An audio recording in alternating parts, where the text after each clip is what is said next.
Namaskar and welcome to e-learning program of Saraswati Vidya Mandir Inter College, New Tehri, Uttarakhand. Myself Rekha Doval, TGT Science.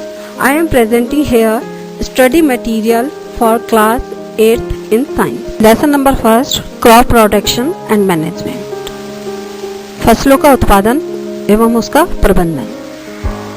You know that all organisms need food which provide energy. You have learned earlier about plants which synthesize their food by the photosynthesis, but animals including human cannot. हम सभी इस बात को जानते हैं कि प्राणियों को जीवित रहने के लिए ऊर्जा की आवश्यकता होती है और सभी जीव अपनी ऊर्जा के लिए ग्रीन प्लांट पर निर्भर करते हैं, प्रत्यक्ष या अप्रत्यक्ष रूप से, क्योंकि हम जानते हैं कि हरे पौधे सूर्य के प्रकाश की उपस्थिति में अपना भोजन स्वयं बना सकते हैं. अतः आज इस लेसन में हम पढ़ेंगे कि किस प्रकार से पौधों से हम अपना भोजन प्राप्त करते हैं और इस भोजन को प्राप्त करने के लिए हमें पौधे कैसे उगाए जाते हैं.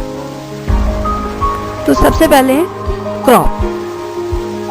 When plant of the same kind are grown at a place in a regular manner on a large scale, it is called a crop. For example, wheat, paddy, maize, vegetable and fruit. These crops can be classified on the basis on the season in which they grow. Based on these various seasons, crops are categorized into kharif crops, rabi crops, summer or zaid crops. First of all, we will take kharif crops. The crops which are shown in rainy season are called kharif crops. The rainy season in India is generally from June to September. For example, of kharif crops are paddy, soybean, maize, groundnut, cotton, etc. खरीफ की फसल, जो फसलें बरसात के मौसम में देखने को मिलती हैं उन्हें खरीफ की फसल कहते हैं. भारत में सामान्यतः ये फसलें जून से सितंबर के महीने में देखने को मिलती हैं, यानी जून में उगाई जाती हैं और सितंबर में ये फसलें काटी जाती हैं. उदाहरण धान की फसल, सोयाबीन, मक्का, मूंगफली, कपास आदि की फसलें. Next crops is rabi crop. The crops grown in winter season are called rabi crops. Their time period is generally from October to March. For example, wheat, gram, pea, mustard, etc. are rabi crops. रबी की फसल, जो फसलें सर्दी के मौसम में बोई जाती हैं और यह अक्टूबर से मार्च या अप्रैल के महीने में देखने को मिलती हैं, यानी अक्टूबर में बोई जाने वाली तथा मार्च और अप्रैल में काटी जाने वाली फसलें रबी की फसल कहलाई जाती हैं, जैसे गेहूं, चना, मटर, सरसों आदि. नेक्स्ट क्रॉप इज जायद और summer crops. The crops grown in summer season are called zaid और summer crops. Their time period is generally from April to June. Example of zaid crops are moong, musk melon, watermelon, cucumber, gourd, bitter gourd, etc. Next crop is that crop that grown in all season. Example potato, tomato, onion, etc.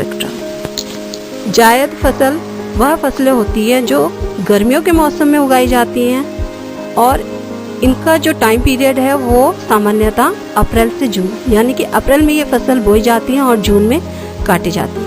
इनके अलावा भी कुछ ऐसी फसलें होती हैं जो हम सभी मौसम में देखने को हमें मिलती हैं, जैसे इनके एग्जाम्पल हैं टमाटर, प्याज और आलू आदि.